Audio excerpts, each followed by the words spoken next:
Hello, welcome to the second episode of HUSO Online Genetics. Today we'll be talking about pedigrees and how to understand them, in addition to Bayesian conditioning. So it's a lot of math today. First thing we're going to look at is a pedigree, which is just a visual way that we can look at phenotypes within a family. Using a circle, we represent female members, and using a square, we can represent the male members of the family.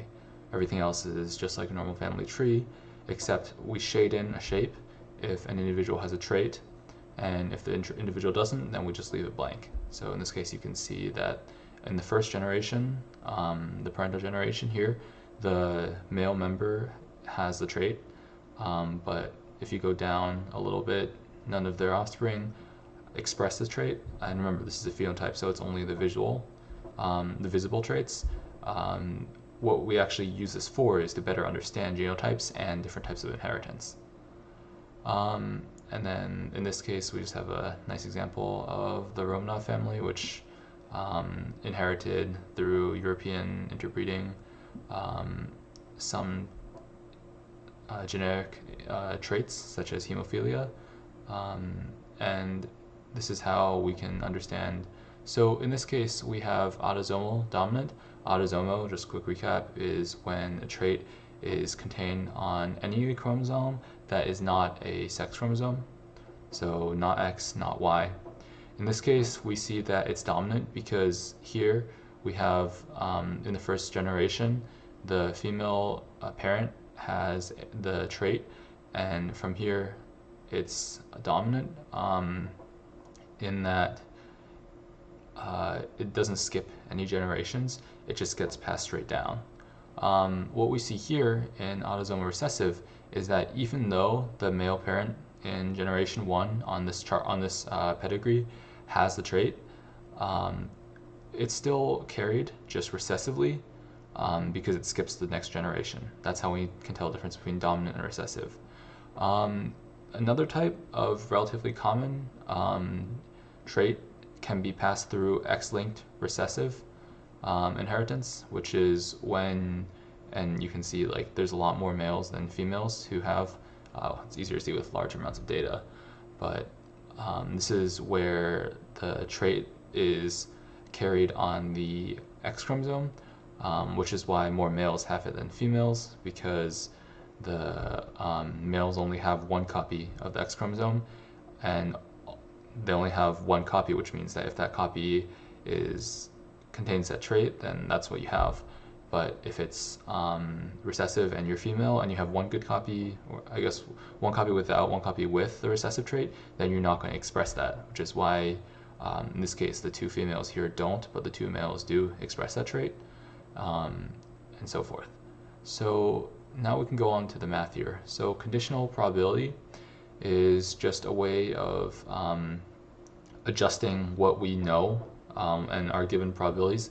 If we have, or let's start with this probability of an event given that another event occurred. So in this case, we're starting with two children. We'll assume that it's 50-50 for a boy and a girl.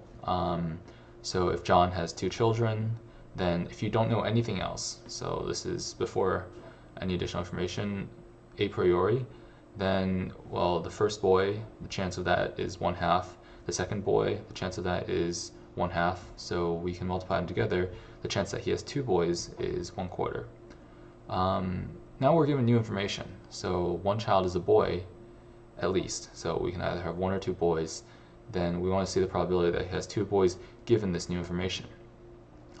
In this case, we can just think about how many of those 4 cases that we outlined earlier, so two boys, one of each, and two girls, do we strike out? We can strike out that he has two girls because we know that he has at least one boy.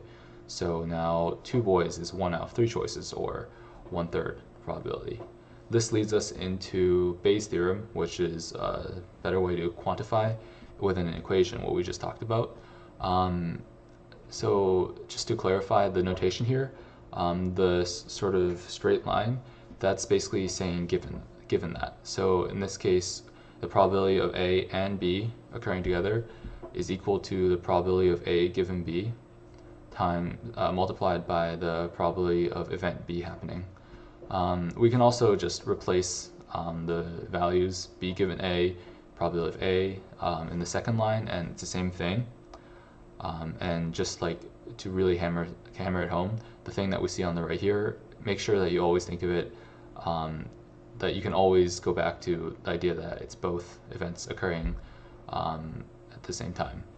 So knowing that, well, then these two are equal. So the probability of A given B multiplied by the probability of B by itself is equal to the probability of B given A multiplied by the probability of A given itself. Now this is super useful because assuming we have new information, well, the probability of A given B, we can divide both sides by the probability of B to give ourselves a whole new formula. It looks pretty nice, but sometimes we don't always know the probability of B by itself. But knowing that probability of B given A and probability of A by itself, as well as the opposite, you'll find that probability of B given A and the probability of B given not A is the same as just the probability of B by itself, because we know probability of A, probability of not A, probability of something happening, probability of something not happening, that just equals 1. So you can think of this as just probability of B. So these two parts are equal. And then we can follow this through with an example using hemophilia again. So we already talked about it being X-linked recessive. So we're trying to figure out if we have this, so generation 1, generation 2. So in generation 2, we have 2 sons, and they both have hemophilia, so that's their phenotype. And the only way that could have happened if the male parent in the first generation did not have hemophilia. Remember, like, his X chromosome is not going to have the hemophilic copy. That means that it must have come from the female parent who is a carrier. So we know that the generation 1 mother is a carrier, but we want to also see if the daughter is a carrier and what the probability of that. If we just go through our Punnett squares, we'll see that it's relatively straightforward, but let's try using Bayes' theorem to find an alternate way and to see whether or not Bayes' theorem actually helps us any more than what we already know.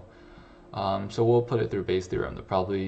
So let's start with establishing that event A, in this case, is that, well, we want to know A given B, or that 2:3, so the daughter, is a carrier, given that the carrier does not have a hemophilia phenotype, because we know that we have at least one good copy of X from the father.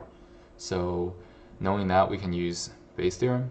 So the probability of B given A, or the probability that that the daughter would not show hemophilia, given that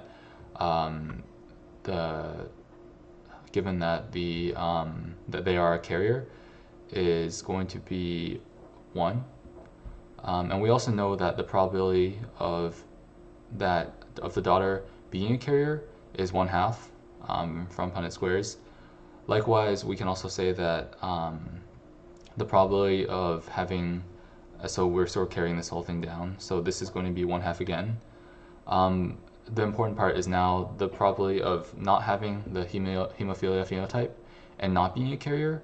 Well, that's definitely going to be the case, because if you're not a carrier, then you're going to have no hemophilia at all in X chromosomes.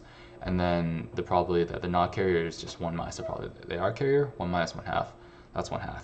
So we solve that out, we get 1/2, but we knew that already. So Bayes' theorem doesn't actually help us. What Bayes' theorem can be used for, though, is if we update this with new information. So we have the same people. The daughter is now married to someone who is male and does not have hemophilia phenotype. So there's no hemophilia on that X chromosome. So they have another daughter who we want to see whether, so we know that the daughter in generation 2 is a carrier, or rather, we want to know the probability that they are a carrier, given that in the generation 4, the 2 sons are healthy. There is no hemophilia phenotype there.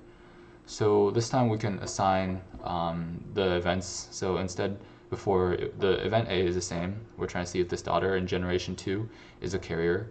But this time we know that new information that they are, that the daughter's grandchildren, 2 sons, do not have hemophilia on this line. So, and that we'll call that event B. So the probability of the carrier, of that the daughter is a carrier, given this new information, event B.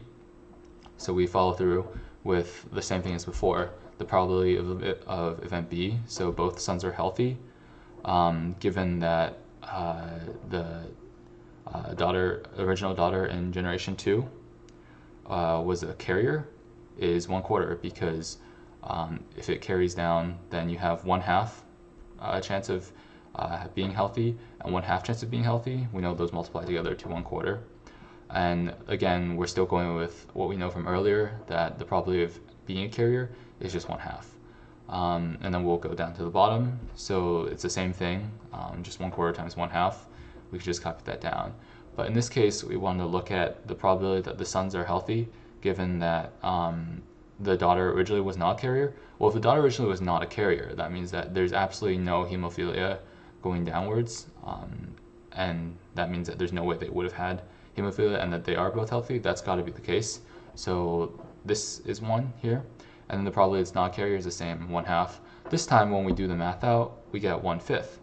So this is basically updating our odds, updating our probability that the daughter in generation 2 is a carrier based on our new information here. Keep in mind that here we didn't have any new information, so that's why it was 1/2. Now it's 1/5, so we reduce the chance. So just to sort of recap again, that 2 events happening, we multiply their probabilities together to find the probability that both of these events happened, assuming that they're independent events. And yeah, that's it. Just remember that pedigrees are a super useful tool, especially when you get to larger and larger sets of data. It can help you identify what kind of, whether it's autosomal, dominant, recessive, X-linked, recessive, dominant. It helps us better understand how certain traits are inherited.